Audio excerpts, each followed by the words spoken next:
সম্মানিত মুসল্লিয়ানি কেরাম, মুরব্বিয়ানি ইজাম, বেরাদারানি ইসলাম, সর্বপ্রথম মহান আল্লাহ পাক রব্বুল আলামিনের শাহেনশাহ দরবারে লাখো কোটি শুকরিয়া জ্ঞাপন করছি, যেই মহান রব্বুল আলামিন আপনাকে আমাকে সুস্থ রেখে তার আদেশ জুমআর নামাজ আদায়ের লক্ষ্যে পবিত্র মসজিদে আসার তৌফিক দান করেছেন। সকলে হৃদয় উজাড় করে কালিমাতুশ শুকর আদায় করি, বলি আলহামদুলিল্লাহ।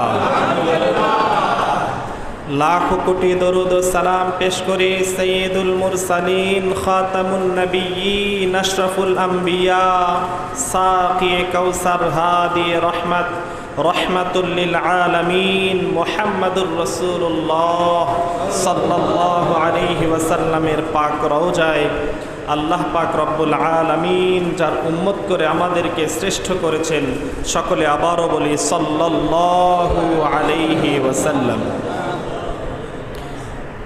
এটা শাওয়াল মাসের একেবারে শেষ জুমআ। আজকে শাওয়াল মাসের 28তম তারিখ, 28 তারিখ, কালকে 29 তারিখ, এরপরে হয়তো চাঁদ উঠতে পারে। অর্থাৎ এরপরে জিলকদ মাস, তারপরে জিলহজ মাস। জিলকদ এবং জিলহজ, শাওয়াল মাস, জিলকদ মাস এবং জিলহজ মাস, এই তিনটা মাস হলো হজের মাস। কিসের মাস? হজের মাস। এই কারণে আমি হজ সংক্রান্ত একটি আয়াত এবং হজ সংক্রান্ত একটি হাদিস শরীফ পাঠ করেছি।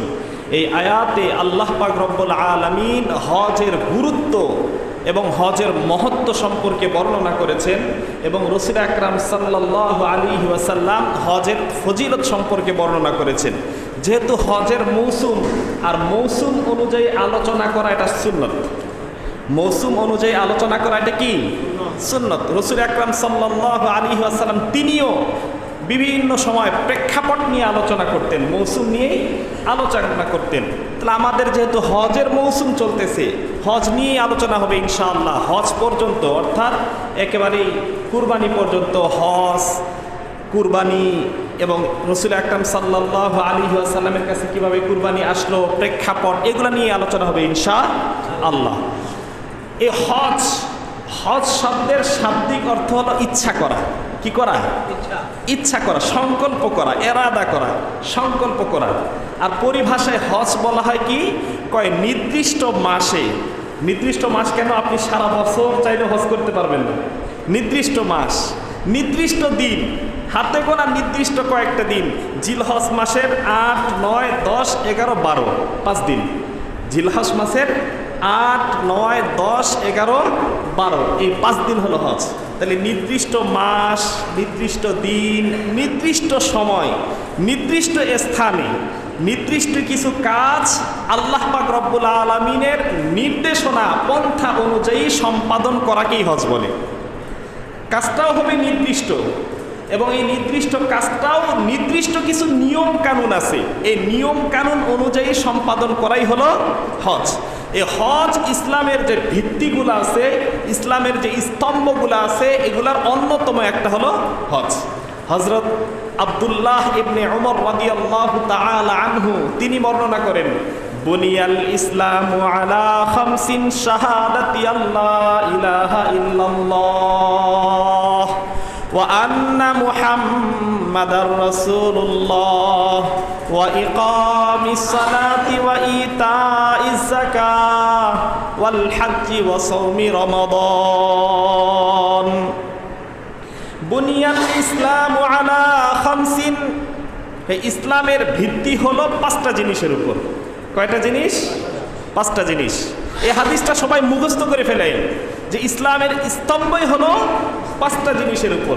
বুনিয়াল ইসলামু আলা খামসিন শাহাদাতি আল্লা ইলাহা ইল্লাল্লাহ। 1 নাম্বার হলো এই সাক্ষী দেওয়া যে আল্লাহ ছাড়া কোনো ইলাহ নাই, এবং ওয়া আন্না মুহাম্মাদার রাসূলুল্লাহ, মুহাম্মদ সাল্লাল্লাহু আলাইহি ওয়াসাল্লাম আল্লাহ পাক রব্বুল আলামিনের রাসূল। এক কথায় প্রথমটা হলো লা ইলাহা ইল্লাল্লাহু মুহাম্মাদুর রাসূলুল্লাহ, পাঠ করা, অন্তরে বিশ্বাস করা, 1 নাম্বার। 2 নাম্বার ওয়া ইকামিস সালাহ, নামাজ কায়েম করা, ওয়া ইতাইজ যাকাহ, 3 নাম্বার হলো যাকাত দেওয়া, ওয়াল হজ, চতুর্থ নাম্বার হলো হজ সম্পাদন করা। পঞ্চম নাম্বার হলো ওয়াসাউমি রমাদান, রমজান মাসের রোজা রাখা। এই পাঁচটা জিনিস হলো ইসলামের স্তম্ভ, ইসলামের খুঁটি। এগুলার উপরেই ইসলাম ভিত্তি করে আছে। খুঁটি ছাড়া যেমন বিল্ডিং টিকে না, খুঁটি ছাড়া যেমন তাঁবু টিকে না, খুঁটি ছাড়া যেমন কোনো স্তম্ভ ঠিক টিকে না, কোনো একটা ইমারত টিকে না, ঠিক তেমনইভাবে ইসলামের যে ভিত্তিগুলো আছে, ইসলামের যে স্তম্ভগুলো আছে, এই পাঁচটা স্তম্ভ ছাড়া ইসলাম টিকতে পারে না। এগুলার উপরে ইসলাম টিকে আছে। এই পাঁচটার মধ্যে এটাকে ওলামা একরাম আবার ভাগ ভাগ করছেন। এই পাঁচটাকে প্রথমত দুই ভাগ, একটা হলো ইতিকাদি আর আরেকটা ভাগ হলো আমলি। ইতিকাদ মানে বিশ্বাস, ইতিকাদ মানে কি? বিশ্বাস। একটা হলো বিশ্বাসের, সেটা হলো প্রথমটা কালিমা লা ইলাহা ইল্লাল্লাহু মুহাম্মাদুর রাসূলুল্লাহ। এটা শুধু মুখে বললেই হবে না, অন্তর দিয়ে বিশ্বাস করতে হবে। কোনো একজন ব্যক্তি মুখে বলল, কয়টার কাজ হবে না, অন্তর দিয়ে বিশ্বাস করতে হবে যে না, আল্লাহ ছাড়া কোনো ইলাহ নাই। অন্তরের বিশ্বাস লাগবে। এই যুদ্ধের সময় আমরা শুনছিলাম যে যুদ্ধের সময় অনেক হিন্দুরাও নাকি কালিমা পড়তো না। আগের দিনের মানুষ যারা আছেন এরা বলতে পারবেন, হিন্দুরা যারা আছে এরাও নাকি কালিমা মুখস্থ করতো। ওদের জিজ্ঞেস করলেও নাকি ওরা কালিমা বলতে পারতো, তাই না? হ্যাঁ, এরাও কালিমা মুখস্থ করে ফেলেছিল। তাহলে এরা কি মুসলমান? কালিমা তো বলতে পারতো মুসলমানেরা। এখনো আপনারা দেখবেন অনেক জায়গাতে আপনি যাবেন, অনেক হিন্দু আপনাকে সালাম দিবে, আপনি বুঝতেও পারবেন না যে হিন্দুরা মুসলমান। আপনাকে সালাম দিচ্ছে হিন্দু, একেবারে শুদ্ধভাবে আসসালামু আলাইকুম হুজুর, কেমন আছেন, একেবারে শুদ্ধভাবে সালাম দিতেছে, বুঝার কোনো উপায় নেই। তাহলে আরবিতে তো অনেক কিছুই মুখস্থ আছে তাদের। আসসালামু আলাইকুম ওয়া রাহমাতুল্লাহ, দেখেন আল্লাহর নাম আছে, তো এইগুলো তো সে বলতেছে, তারপরে কি সে মুসলমান? কেন? বিশ্বাস নাই। এটা হলো বিশ্বাসের বিষয়। কালিমাটা হলো বিশ্বাস, অন্তর দিয়ে বিশ্বাস লাগবে। যদি অন্তর দিয়ে বিশ্বাস করি, মুখে স্বীকারোক্তি করি, তাহলে আমি ইমানদার, আমি মুসলমান। তাহলে এক নাম্বার হলো কালিমা, দুই নাম্বার হলো নামাজ, তিন নাম্বার রোজা না নামাজ, তিন নাম্বার হলো যাকাত, চার নাম্বার হলো হজ, পাঁচ নাম্বার হলো রমজান মাসের রোজা। তো এই যে এগুলার মধ্যে প্রথমত দুইটা ভাগ হলো, একটা ভাগ হলো বিশ্বাসের, আরেকগুলা হলো আমলের। দেখেন বাকি দেখেন, নামাজ এটা আমলের, যাকাত এটাও আমলের, হজ এটাও আমলের, রমজান মাসের রোজা এটাও আমলের। তাহলে দুইটা ভাগ, একটা হলো বিশ্বাসের আর একটা হলো আমলের। আমলের যেগুলো আছে এটাকেও আবার দুইটা ভাগ করছেন। আমলের গুলা দুইটা ভাগ। আমল দুইভাবে করা যায়, একটা শরীর দ্বারা আমল করা যায়, আরেকটা আমল হয় সম্পদ দ্বারা। একটা আমল হলো শরীরের, আরেকটা আমল হলো সম্পদের। যেমন নামাজ আপনি সম্পদ দিয়ে পড়তে পারবেন, হ্যাঁ, কথা মনে হয় বুঝে নেই। নামাজ সম্পদ দিয়ে পড়তে পারবেন, যে আমার তো অনেক টাকা আছে, এই টাকা দিয়ে একজন কাকে আমি নির্দিষ্ট করে দিলাম, সে আমার পক্ষ থেকে শুধু নামাজ পড়ে যাবে, আদায় হয়ে যাবে, হবে? তাহলে নামাজ এটা হলো শরীরের, নামাজ এটা কি শরীরের কাজ, রোজা শরীরের কাজ, যাকাত সম্পদের। যাকাত কিসের?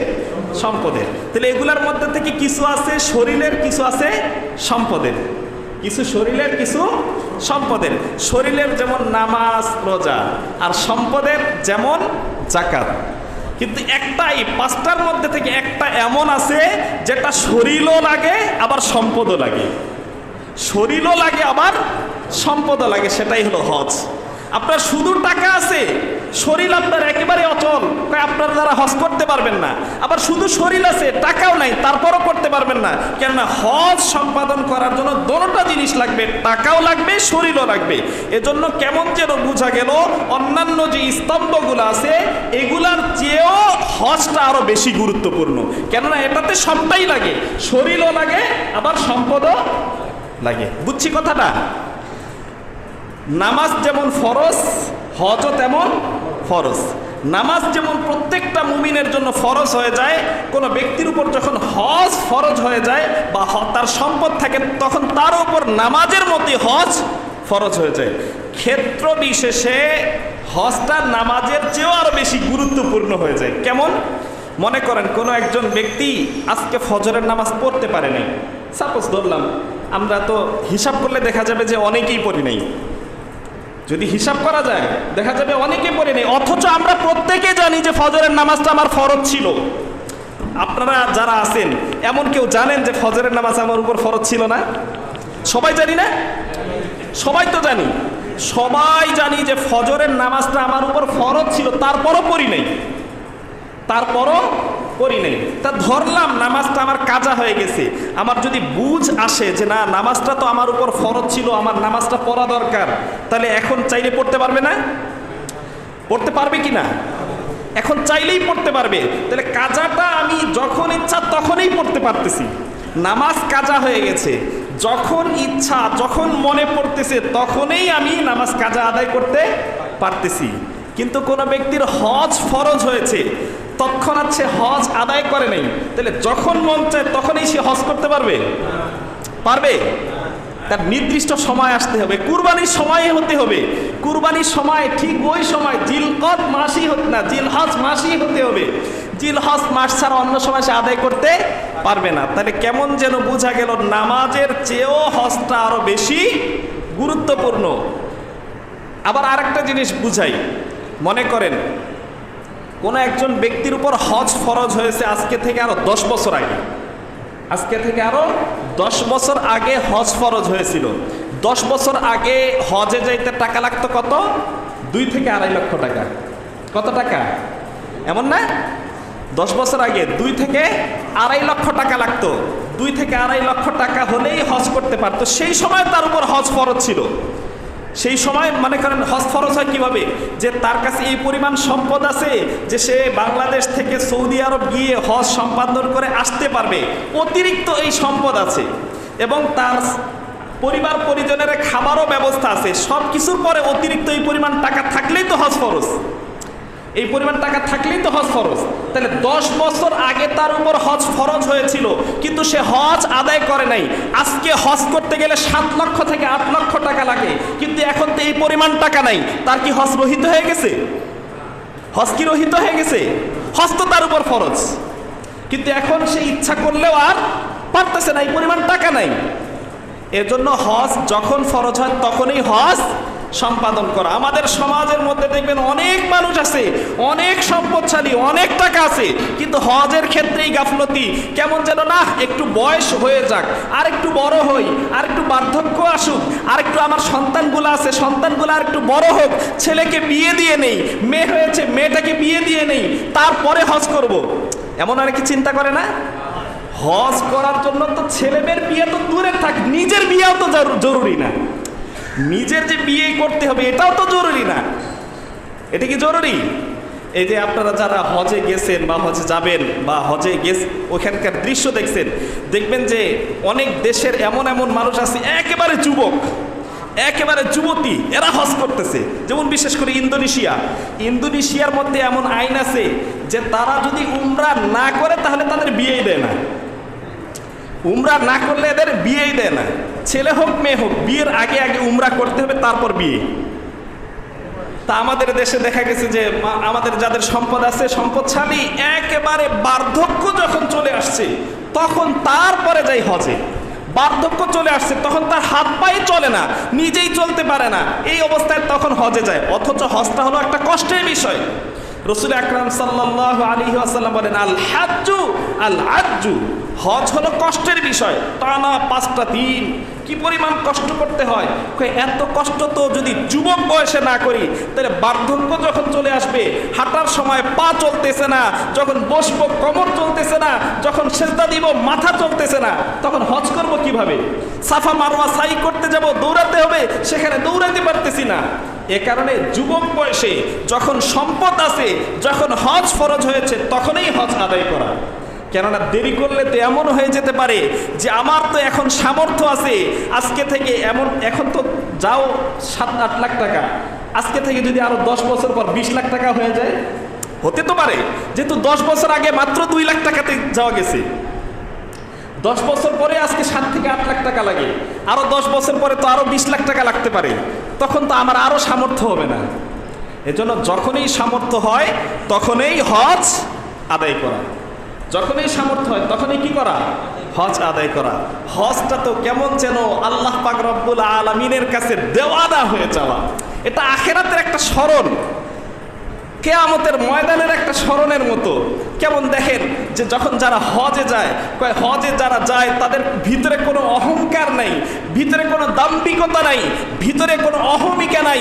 সবাই রাজা হোক, বাদশাহ হোক, আমির হোক, ফকির হোক, সে কালো হোক, সে ফর্সা হোক, কৃষ্ণাঙ্গ শ্বেতাঙ্গ যেটাই হোক না কেন, সবারই একই কাপড়, সবারই একই কাপড়, সবাই এক কাতারে চলতেছে, একই তালবিয়া, একই স্লোগান, সবার মুখে একই বাক্য, লাব্বাইক আল্লাহুম্মা লাব্বাইক, লাব্বাইক লা শারীকা লাকা লাব্বাইক, ইন্নাল হামদা ওয়ান নি'মাতা লাকা ওয়াল মুলক লা শারীকা লাক। কেমন যেন আখিরাতের কথা স্মরণ হয়ে যায়। আরাফার মাঠে সবাই একই তালবিয়া, একই স্লোগান, সবাই পাঠ করতেছে, লাব্বাইক আল্লাহুম্মা লাব্বাইক, লাব্বাইক লা শারীকা লাকা লাব্বাইক, ইন্নাল হামদা ওয়ান নি'মাতা লাকা ওয়াল মুলক লা শারীকা লাক। এভাবে বারবার পাঠ করতে থাকে, বারবার পাঠ করতে থাকে। এটা কেমন যেন কিয়ামতের ময়দানের দৃশ্য। কিয়ামতের ময়দানে একা একা নিজের চিন্তা সবাই করবে, তখন কোনো বাবার চিন্তা নাই, মায়ের চিন্তা নাই, সন্তানের চিন্তা নাই, ছেলে মেয়ে কারো কোনো চিন্তা নাই।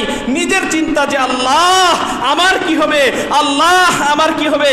আরাফার মাঠেও এমন দৃশ্য, আরাফার মাঠে সবাই নিজেকে নিয়ে উপস্থিত আল্লাহর সামনে, আল্লাহ লাব্বাইক, লাব্বাইক আল্লাহুম্মা লাব্বাইক, আল্লাহ আমি আরাফার মাঠে উপস্থিত হয়েছি, আল্লাহ আমি আপনার সামনে উপস্থিত হয়েছি।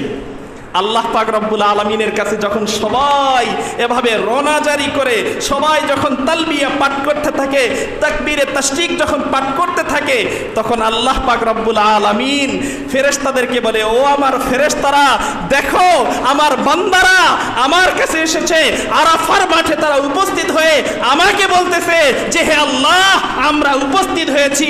ও আমার ফেরেশতারা, তোমরা সাক্ষী থাকো, আমি তাদেরকে মাফ করে দিলাম। রাসূল আকরাম সাল্লাল্লাহু আলাইহি ওয়াসাল্লাম বলেন, মান হাজ্জা লিল্লাহ ফালাম ইয়ারফাস ওয়ালাম ইয়াফসাক রাজাআ কায়াউমিন ওয়ালাদাতহু উম্মুহু। কোন ব্যক্তি যখন হজ সম্পাদন করলো, মান হাজ্জা লিল্লাহ ফালাম ইয়ারফাস ওয়ালাম ইয়াফসাক, হজে গিয়ে কোনো অশ্লীল কাজ করলো না, কোনো বেহুদা কথাবার্তা বললো না, কোনো খারাপ কাজ করলো না, কোনো অন্যায় কাজ করলো না, কোনো গুনাহের কাজ করলো না, রাজাআ কায়াউমিন ওয়ালাদাতহু উম্মুহু, কয় কেমন যেন সে যখন হজ সম্পাদন করে দেশে ফিরে আসবে, তার বাড়িতে ফিরে আসবে, সে নিষ্পাপ মাসুম বাচ্চার মতো হয়ে ফিরে আসবে। রাজাআ কায়াউমিন ওয়ালাদাতহু উম্মুহু, কেমন যেন তার মা তাকে আজকে ভূমিষ্ঠ করেছে, আর তার মা তাকে আজকে ভূমিষ্ঠ করলে যেরকম নিষ্পাপ হয়ে যায়, সেরকম নিষ্পাপ অবস্থায় হজ থেকে ফিরে আসবে। কত বড় মর্তবা যে হজ করছে, হজে গিয়ে সেখান থেকে চলে এসেছে, তার কোনো গুনাহই নেই, সমস্ত গুনাহ মাফ। পূর্বের যত অন্যায় করেছে, যত অপরাধ করেছে, সমস্ত অপরাধ আল্লাহ তাআলা মাফ করে দিবেন। আরেক হাদিসে রাসূল আকরাম সাল্লাল্লাহু আলাইহি ওয়াসাল্লাম বলেন, আল হাজ্জুল মাবরুর লাইসা লাহু জাযাউন ইল্লাল জান্নাহ। হজ এটা হলো তার প্রতিদান হলো জান্নাত। হজের প্রতিদান কি? জান্নাত। এই যে আমরা যারা হজে যাই, হজের উদ্দেশ্য কি? যে সেখানে আল্লাহ পাক রব্বুল আলামিন আপনাকে আমার উপর হজ ফরজ করে দিয়েছেন। হজের যে এই ঘরটা, বাইতুল্লাহ শরীফটা, কাবা ঘরটা, কালো ঘরটা, এই কালো ঘরটা আল্লাহ পাক রব্বুল আলামিনের তাজাল্লি সবসময় পড়তেই থাকে। আল্লাহ পাক রব্বুল আলামিনের নূরের তাজাল্লি এখানে সারাক্ষণ পড়তেই থাকে। এই কালো ঘরটাকে দেখতে যাই, বান্দা আমার সন্ধানে এসেছে। আল্লাহ বলেন যে বান্দা আমার সন্ধানে এসেছে, আসার পর আমাকে পায় নাই, আমার কালো ঘরটা, এই ঘরটাকে তওয়াফ করে আবার ফিরে গেছে। আমি কাল কিয়ামতের ময়দানে তাদেরকে সরাসরি আমার দিদার দান করব, আমি সরাসরি আমাকে দেখার তৌফিক দান করব। সেই হজ আল্লাহ পাক রব্বুল আলামিন আমাদের সবাইকে হজ সম্পাদন করার তৌফিক দান করুন। যাদের সম্পদ আছে তারা তো করবই, যাদের সম্পদ নেই আল্লাহ যেন তাদেরকে তৌফিক দান করে দেয়। আল্লাহ যদি নিয়ে যায় কেউ আটকাতে পারবে? তখন সম্পদও লাগে না, সম্পদ ছাড়াও আল্লাহ পাক রব্বুল আলামিন যে কোনো মাধ্যমে নিয়ে যেতে পারে। আল্লাহ পাক রব্বুল আলামিন আমাদের সবাইকে তৌফিক দান করুন। আরেক হাদিস, আমরা তো অনেক সময় মনে করি যে হজ করব, এত টাকা শেষ হয়ে যাবে, এতগুলো টাকা নষ্ট হয়ে যাচ্ছে, আমার লস হয়ে যাবে। কিন্তু রাসূল আকরাম সাল্লাল্লাহু আলাইহি ওয়াসাল্লাম কি বলেন, যে তুমি যদি হজ করো তাহলে তোমার মধ্যে যদি কোনো দারিদ্রতা থাকে, কোনো অভাব অনটন থাকে, এটা দূর হয়ে যাবে। রাসূল আকরাম সাল্লাল্লাহু আলাইহি ওয়াসাল্লাম বলতেছেন, তাবিউ বাইনাল হাজ্জি ওয়াল উমরাতি ফাইন্নাহুমা ইয়ানফিয়ানিল ফাকরা ওয়াজ যুনুবা। তাবিউ বাইনাল হাজ্জি ওয়াল উমরাহ, তোমরা হজ এবং উমরাহ একটার পর একটা আদায় করো। ফাইন্নাহুমা ইয়ানফিয়ানিল ফাকরা, কেননা হজ এবং উমরাকে যদি তোমরা একত্রে আদায় করো তাহলে আল্লাহ পাক রব্বুল আলামিন তোমার দারিদ্রতাকে দূর করে দিবেন। ফাইন্নাহুমা ইয়ানফিয়ানিল ফাকরা ওয়াজ যুনুবা, দ্বিতীয় হলো আল্লাহ পাক রব্বুল আলামিন তোমার সমস্ত অন্যায় অপরাধগুলোকে মাফ করে দিবেন। তাহলে দুইটা লাভ। যারা হজে যায় শুধু হজ করে নাকি উমরাও করে? যারা হজে যায় শুধু হজ করে নাকি উমরাও করে? উমরাও করে, আগে উমরা করে তারপর হজ করে। যারা আবার পরে যায় তারা আবার আগে হজ করে পরে উমরা করে। তাহলে হজ উমরা একটার পর একটা কেউ যদি আদায় করে, রাসূল আকরাম সাল্লাল্লাহু আলাইহি ওয়াসাল্লাম বলেন তার দরিদ্রতা দূর হয়ে যাবে। আমরা তো চিন্তা করলাম যে আরে হজে গেলে 7 থেকে 8 লক্ষ টাকা, আবার নিজের খরচ মিলে সব মিলে প্রায় 10 লক্ষ টাকার একটা ব্যয় হয়ে যাচ্ছে। রাসূল আকরাম সাল্লাল্লাহু আলাইহি ওয়াসাল্লাম বলেন আরে ব্যয় তো তুমি দেখতেছো, কিন্তু আল্লাহ পাক রব্বুল আলামিন তোমাকে বরকত দিয়ে ভরপুর করে দিবে। আবার কি, তোমার যে গুনাহগুলো আছে গুনাহগুলাও দূর হয়ে যাবে, গুনাহগুলো মিটে যাবে। হজ এটা আসছে সেই আদম আলাইহিস সালাতু ওয়াস সালামের জামানা থেকেই। সর্বপ্রথম যখন কাবার ভিত্তি স্থাপন হয়েছে তখন থেকেই হজ এসেছে। কিন্তু কাবা শরীফটা বিভিন্ন সময় বিধ্বস্ত হয়ে গেছিল। হযরত নূহ আলাইহিস সালাতু ওয়াস সালামের সময় একেবারেই কাবা শরীফ বিধ্বস্ত হয়ে গেছিল। তারপরে জিবরাইল আমিনের মাধ্যমে আল্লাহ পাক রব্বুল আলামিন হযরত ইব্রাহিম আলাইহিস সালাতু ওয়াস সালামকে আবারও দেখাই দিলেন যে অমুক জায়গা, এই জায়গাতে আল্লাহ পাক রব্বুল আলামিনের ঘর আছে, তুমি এই ঘরটাকে আবার নতুন করে সংস্কার করো। ইব্রাহিম আলাইহিস সালাতু ওয়াস সালাম তার সন্তান ইসমাঈল আলাইহিস সালাতু ওয়াস সালামকে নিয়ে কাবা ঘরটাকে আবার পুনরায় নতুন রূপে আবার সেই ভিত্তি স্থাপনের উপর আবার নতুন করে যখন কাবা ঘরটাকে নির্মাণ করলেন, তখন আল্লাহ পাক রব্বুল আলামিন ইব্রাহিম আলাইহিস সালাতু ওয়াস সালামকে বলতেছে, হে আমার খলিল ইব্রাহিম, তুমি মানুষের মাঝে এলান করে দাও যে আমার ঘর নির্মাণ হয়েছে, এই ঘরের যেন হজ সম্পাদন করে। ইব্রাহিম আলাইহিস সালাতু ওয়াস সালাম বলতেছেন, হে আল্লাহ, খালি প্রান্তর, মরুভূমি এলাকা, চতুর্দিকে পাহাড় আর পাহাড়, কোনো মানুষ নাই, কোনো জনমানুষ নাই, জনমানুষহীন প্রান্তরে আমার ডাক কে শুনবে, আমার কথা কে শুনবে, আমার এলান কে শুনবে? আল্লাহ পাক রব্বুল আলামিন বলেন, ইব্রাহিম, তোমার এলান দেওয়ার দায়িত্ব তোমার, পৌঁছানোর দায়িত্ব আমার। তুমি ঘোষণা করো আর ঘোষণাটাকে পৌঁছানোর দায়িত্ব আমার। হাদিস শরীফের মধ্যে আসছে যে সেই সময় হযরত ইব্রাহিম আলাইহিস সালাতু ওয়াস সালাম মাকামে ইব্রাহিমের উপর দাঁড়িয়ে, কোন মতে আবু কুবাইস নামক একটা পাহাড় আছে মক্কায়, আবু কুবাইস পাহাড়, সেই আবু কুবাইস পাহাড়ের উপর আরোহণ করে, আবু কুবাইস পাহাড়ের উপর আরোহণ করে 2 কানের মধ্যে আঙ্গুল দিয়ে ইব্রাহিম আলাইহিস সালাতু ওয়াস সালাম পাহাড়ে আরোহণ করে 2 কানের মধ্যে আঙ্গুল দিয়ে এলান করতেছেন যে হে মানুষ সকল, তোমরা যেখানেই আসো না কেন, তোমাদের জন্য আল্লাহ পাক রব্বুল আলামিন একটা ঘর নির্মাণ করেছে, সুতরাং তোমাদের জন্য আবশ্যক হলো এই ঘরের হজ সম্পাদন করা। এই এলান করলেন, এতটুকু এলান। কিন্তু তাফসীরে ইবনে কাসিরের মধ্যে এসেছে, যখন এই এলানটা করলেন, এই এলানটাকে আল্লাহ পাক রব্বুল আলামিন আকাশে বাতাসে পাহাড়ে পর্বতে সব জায়গাতে ধ্বনিত প্রতিধ্বনিত করে সেই সময় সারা বিশ্বের পূর্ব থেকে নিয়ে পশ্চিম, উত্তর থেকে নিয়ে দক্ষিণ, সারা বিশ্বের সমস্ত আনাচে কানাচে যত মানুষ ছিল, শিশু হোক, যুবক হোক, বৃদ্ধ হোক, সবার কর্ণকুহরে আল্লাহ পাক রব্বুল আলামিন এই আওয়াজটা পৌঁছে দিয়েছেন। সেই তাফসীরের মধ্যে এটাও আছে যে শুধু যে যারা দুনিয়াতে ছিল এমন না, কয় মায়ের পেটের মধ্যে যারা ছিল তারও কানের মধ্যে পৌঁছে দিয়েছে। যারা রুহের জগতে ছিল, আলমে আর ওয়াহ রুহের জগতে ছিল, তাদেরও কানের মধ্যে পৌঁছে দিয়েছেন। সেই সময় যারা ইব্রাহিম আলাইহিস সালাতু ওয়াস সালামের এই আহ্বান শুনে, এই কথা শুনে যারা বলেছিল লাব্বাইক, যারা সেই সময় লাব্বাইক বলেছিল, তার জীবনে একবার না একবার হলেও তার হজ করার সৌভাগ্য হয়ে যাবে। তাহলে আমরা তো জানি না সেই সময় আমরা লাব্বাইক বলতে পেরেছি কিনা, আমরা তো রুহের জগতে ছিলাম, আমরা বলতে পেরেছি কিনা জানি না। আমরা দোয়া করি যদি বলতে নাও পারি, তারপরও যেন আল্লাহ পাক রব্বুল আলামিন এই বরকতে তৌফিক দান করেন। আল্লাহ পাক রব্বুল আলামিন ইব্রাহিম আলাইহিস সালাতু ওয়াস সালামকে বলেছিলেন, ওয়াজ্জিন ফিন নাস বিল হাজ্জি ইয়াতুকা রিজালাও ওয়া আলা কুল্লি দামিরি ইয়াতিনা মিন কুল্লি ফাজ্জিন আমিক। হে ইব্রাহিম, মানুষের মাঝে এলান করে দাও, ওয়াজ্জিন ফিন নাস ইয়াতুকা বিল হজ, ইয়াতুকা বিল হজ, তারা হজে যেন আসে, ইয়াতুকা রিজালাও ওয়া আলা কুল্লি দামিরি ইয়াতিনা, তখন তারা পায়ে হেঁটে, তখন তারা দুর্বল উষ্টির উপরে উঠে, যেভাবে মন চায় সেভাবেই তারা তখন তোমার কাছে আসবে। ইয়াতিনা মিন কুল্লি ফাজ্জিন আমিক, তারা হজ সম্পাদন করার জন্য আসবে। তুমি শুধু এলানটা করো, তুমি শুধু ঘোষণাটা করো, সবার কানে পৌঁছানোর দায়িত্ব আমার।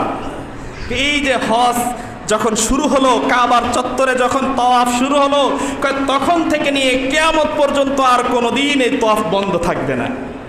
মানুষ করতে না পারুক, আল্লাহ পাক রব্বুল আলামিন পশু পাখি দ্বারা হলেও তওয়াফ করাবেন। যে কোনোভাবে বিভিন্ন সময় দেখা গেছে হজ বন্ধ হয়ে গিয়েছিল বা তওয়াফ বন্ধ হয়ে গেছিল, সেই সময় দেখা গেছে যে পাখিগুলা চতুর্দিকে ঘুরতেছে। এই যে করোনার সময় কাবার চত্বরে তওয়াফ নিষেধ ছিল, কাবার চত্বরে তওয়াফ নিষেধ ছিল, কিন্তু আল্লাহ পাক রব্বুল আলামিন দেখা গেছে সেই সময়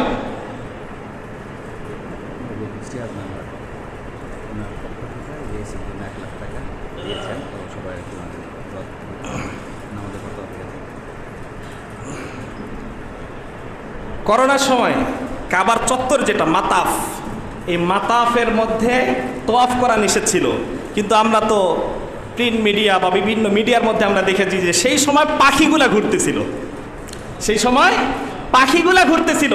আল্লাহ পাক রব্বুল আলামিনের এই ঘর যখন থেকে নির্মাণ হয়েছে তখন থেকে নিয়ে কোনোদিন এই ঘরের তওয়াফ বন্ধ হয় নাই, হবেও না ইনশাআল্লাহ। কিন্তু আমি যদি করতে না পারি, পোড়া কপাল আমার। আল্লাহর এই ঘর কখনো তওয়াফ শূন্য হবে না, আমি যেতে না পারলে পোড়া কপাল হবে আমার। আর যদি আমি যেতে পারি, আল্লাহর কোনো লাভ হবে না, সৌভাগ্যবান হব আমি। তা আল্লাহ পাক রব্বুল আলামিন এই ঘর তওয়াফ করার তৌফিক দান করুন। এই ঘরের যারাই যাবে তারাই ধন্য হয়ে যাবে। এই ঘরের মধ্যে যারাই নিজেকে সঁপে দিতে পারবে, আল্লাহ পাক রব্বুল আলামিনের সামনে দাঁড়াতে পারবে, আল্লাহ পাক রব্বুল আলামিন তার সমস্ত গুনাহকে মাফ করে দিবেন। দেখেন এই কালো ঘরটা এমন, এই কালো ঘরের দিকে যদি তাকিয়ে থাকা যায়, শুধু তাকিয়ে থাকা যায়, তখনও তার সব লিখতে থাকা হয়, শুধু তাকিয়ে থাকা হয়। বিভিন্ন দার্শনিক, বিভিন্ন ওলামা একরাম এরা কয়েকটা কথা বলেছেন যে এমন এমন কিছু জিনিস আছে, এগুলার দিকে তাকাইলে কখনোই এই তাকানোটাতে বিতৃষ্ণা আসে না, একটা বিরক্ত ভাব আসে না। যেমন আকাশের যখন নীল আকাশ এবং পূর্ণিমার রাত, পূর্ণিমার রাতে নীল আকাশের দিকে তাকিয়ে থাকতে সবার ভালোই লাগে, সবার আকাশের দিকে তাকিয়ে থাকবেন যেমন ভালোই লাগতেছে, কখনো খারাপ লাগবে না। কাবা ঘরটা এমন, কাবা ঘরটার দিকে তাকিয়ে থাকবেন, কখনোই আপনার বিরক্তি আসবে না যে না আর তাকাবো না, বিরক্তি আসবে না। যে আমরা পানি খাই না, পানি যে ছোট্টবেলা থেকে তো পানি খাইতেছি, খাইতে একেবারে বিরক্ত হয়ে গেছে, আর পানি খাবো না, এমন কারো লাগে? এমন লাগে কারো? এমন যেমন কারো লাগে না। কাবা ঘরটা এমন, বারবার তাকাবেন, প্রত্যেকবারের মধ্যে আল্লাহ পাক রব্বুল আলামিন চোখের মধ্যে আলাদা একটা স্বাদ দিয়ে দিবেন, প্রত্যেকবারে আলাদা আলাদা একটা স্বাদ চলে আসবে। আল্লাহ পাক রব্বুল আলামিনের ঘরটাকে এত সুন্দর করে সাজিয়েছেন, কালো গিলাফি, তো দেখতে তো কালো গিলাফি, কিন্তু এই ঘরের মধ্যে আল্লাহ পাক রব্বুল আলামিন আকর্ষণ রেখে দিয়েছেন। আল্লাহ পাক রব্বুল আলামিন আমাদের সবাইকে হজ করার তৌফিক দান করুন। হজ, কোনো ব্যক্তি হজ করলো না, হজের সামর্থ্য আছে, হজ করলো না, রাসূল আকরাম সাল্লাল্লাহু আলাইহি ওয়াসাল্লাম তাকে আবার ধমকও দিয়েছেন। কেননা আল্লাহ পাক রব্বুল আলামিন ঘর নির্মাণ করলেন, হজ ফরজ করলেন। ওয়ালিল্লাহি আলান নাসি হিজ্জুল বাইতি মান ইসতাতাআ ইলাইহি সাবিলা, যার সামর্থ্য আছে এই ঘরে যাওয়ার সে যেন অবশ্যই হজ সম্পাদন করে। ফামান কাফারা ফাইন্নাল্লাহা গনিয়্যুন আনিল আলামিন, কেউ যদি এখানে না যায় ফাইন্নাল্লাহা গনিয়্যুন আনিল আলামিন, আল্লাহ পাক রব্বুল আলামিন বিশ্ববাসীর মুখাপেক্ষী না। রাসূল আকরাম সাল্লাল্লাহু আলাইহি ওয়াসাল্লাম বলেন, ইন্নাল্লাহা ফারাদা আলাইকুমুল হাজ্জা, আল্লাহ পাক রব্বুল আলামিন তোমাদের উপর হজ ফরজ করেছেন। ফাহাজ্জু, সুতরাং তোমরা হজ সম্পাদন করো। রাসূল আকরাম সাল্লাল্লাহু আলাইহি ওয়াসাল্লাম বললেন, আল্লাহ বললেন, তারপরও কোনো ব্যক্তি যদি হজ সম্পাদন না করে, রাসূল আকরাম সাল্লাল্লাহু আলাইহি ওয়াসাল্লাম তাদের ব্যাপারে ধমক দিয়ে বলতেছেন, মালাকা জাদান ওয়া রাহিলাতান তুবাল্লিগুহু ইলা বাইতিল্লাহ ওয়া লাম ইয়াহুজ্জা ফালা আলাইহি আইয়ামুতা ইহুদিয়ান ওয়ালা নাসরানিয়ান। রাসূল আকরাম সাল্লাল্লাহু আলাইহি ওয়াসাল্লাম বলতেছেন, কোন ব্যক্তির উপর হজ ফরজ হলো, তার এই পরিমাণ সামর্থ্য আছে যে সে কাবা শরীফ যাইতে পারে, এই পরিমাণ সামর্থ্য আছে, সম্পদ আছে, তারপরও সে সম্পদ দ্বারা সে হজ করলো না। রাসূল আকরাম সাল্লাল্লাহু আলাইহি ওয়াসাল্লাম বলেন, আমার কোনো পরোয়া নাই সে ব্যক্তি ইহুদি হয়ে মারা যাক অথবা নাসারা হয়ে মারা যাক, সে ব্যক্তি খ্রিস্টান হয়ে মারা যাক অথবা ইহুদি হয়ে মারা যাক, এতে আমার কিছু যায় আসে না। তার মানে এই হাদিস দ্বারা বোঝা যায় কোন ব্যক্তির সামর্থ্য থাকা সত্ত্বেও যদি হজ না করে তাহলে তার ঈমানদার অবস্থায় মৃত্যুবরণ করার সন্দেহ আছে। ঈমানদার মুসলমান অবস্থায় মৃত্যুবরণ করার সন্দেহ আছে। কেননা রাসূল আকরাম সাল্লাল্লাহু আলাইহি ওয়াসাল্লাম বলতেছেন, সে ইহুদি হয়ে মারা যাক অথবা খ্রিস্টান হয়ে মারা যাক, তাতে আমার কোনো যায় আসে না। ফালা আলাইহি আইয়ামুতা ইহুদিয়ান ওয়ালা নাসরানিয়া।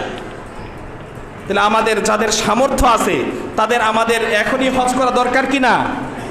হজ করা দরকার কিনা? এই বছর তো চাইলেও পারবো না, তাহলে আগামী বছরের জন্য এখনই প্রস্তুতি নেওয়া। যাদের সামর্থ্য আছে এখনই প্রস্তুতি নেওয়া যে আগামীবার যেন আমি অবশ্যই হজে যেতে পারি। যদি এই এরাদা করি, এই ইচ্ছা করি, আল্লাহ পাক রব্বুল আলামিন আমাদের ব্যবস্থা করে দিবেন। আর সেখানে গেলে আমার সম্পদ কমবে না, আল্লাহ তাআলা বাড়াই দিবেন। আর সেখানে যদি যাই, সেখানে সবচেয়ে বড় পাওয়া যেটা পাওয়া হয় সেটা তো কোনো ব্যক্তি যখন হজ করে তখন তো সে আমলের লাইনে জিরো থেকে হিরো হয়ে যায়, আমলের লাইনে সবের লাইনে জিরো থেকে একেবারে হিরো হয়ে যায়। কিন্তু তার চেয়ে সবচেয়ে বড় পাওয়া সেখানে হজে যাওয়ার পরে আরদুল্লাহ, আল্লাহর জমিন যেটাকে বলা হয় মদিনাতুল মুনাওয়ারা, রাসূল আকরাম সাল্লাল্লাহু আলাইহি ওয়াসাল্লাম যেখানে শায়িত আছেন, যেই জমিনে রাসূল আকরাম সাল্লাল্লাহু আলাইহি ওয়াসাল্লাম শুয়ে আছেন, সেই মদিনা, সেখানের আকাশ বাতাসে রাসূল আকরাম সাল্লাল্লাহু আলাইহি ওয়াসাল্লামের শ্বাস প্রশ্বাস মিশে আছে, সেখানে যাওয়ার তৌফিক হয়ে যায়, মদিনাতে যাওয়ার তৌফিক হয়ে যায়। মদিনাটা কেমন?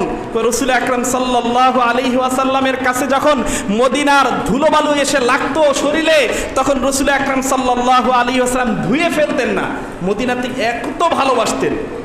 এক হাদিসের মধ্যে আসছে যে মক্কাবাসী আর মদিনাবাসী, মক্কাবাসী যদি এক রাস্তায় যায় আর মদিনাবাসী যদি আরেক রাস্তায় যায়, আমি রাসূল মদিনাবাসী যেই রাস্তায় গেছে সেই রাস্তায় ধরবো। মদিনাকে এত ভালোবাসতেন, সেই মদিনাতে যাওয়ার তৌফিক হয়। মদিনা সম্পর্কে রাসূল আকরাম সাল্লাল্লাহু আলাইহি ওয়াসাল্লামের হাদিস, রাসূল আকরাম সাল্লাল্লাহু আলাইহি ওয়াসাল্লাম বলতেছেন, কোন ব্যক্তি হজ করলো, কোন ব্যক্তি হজ করলো, হজ করার পরে মদিনার মসজিদে টানা 40 ওয়াক্ত নামাজ পড়লো, টানা, মান সাল্লা 40 সালাতান, যে ব্যক্তি টানা 40 ওয়াক্ত নামাজ মদিনার মসজিদে পড়লো, মান সাল্লা 40 সালাতান লা তাফুতাহু সালাতুন কুতিবা লাহু বারাতুম মিনান নার ওয়া বারাতুম মিনাল আযাব ওয়া বারাতুম মিনান নিফাক। আল্লাহ পাক রব্বুল আলামিন তাকে 3টা পরোয়ানা দিয়ে দেন। 1 নাম্বার পরোয়ানা, আল্লাহ পাক রব্বুল আলামিন জাহান্নাম থেকে তাকে মুক্তি দিয়ে দিবেন। 2 নাম্বার পরোয়ানা, আল্লাহ পাক রব্বুল আলামিন জাহান্নামের শাস্তি থেকে তাকে মুক্তি দিয়ে দিবেন।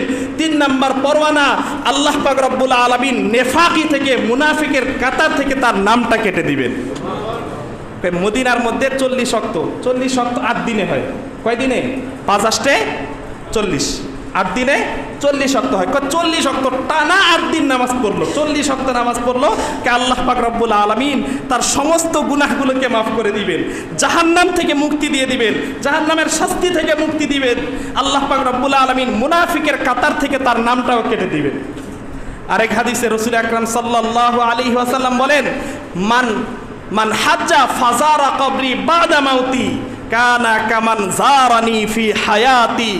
কোন ব্যক্তি আমার মৃত্যুর পর আমার কবর জিয়ারত করলো, আমার মৃত্যুর পর আমার কবর জিয়ারত করলো। যারা হজে যায় তারা কবর জিয়ারত করে না, মদিনার মসজিদে রাসূল আকরাম সাল্লাল্লাহু আলাইহি সাল্লামের কবর জিয়ারত করে, এটার কথাই বলতেছেন।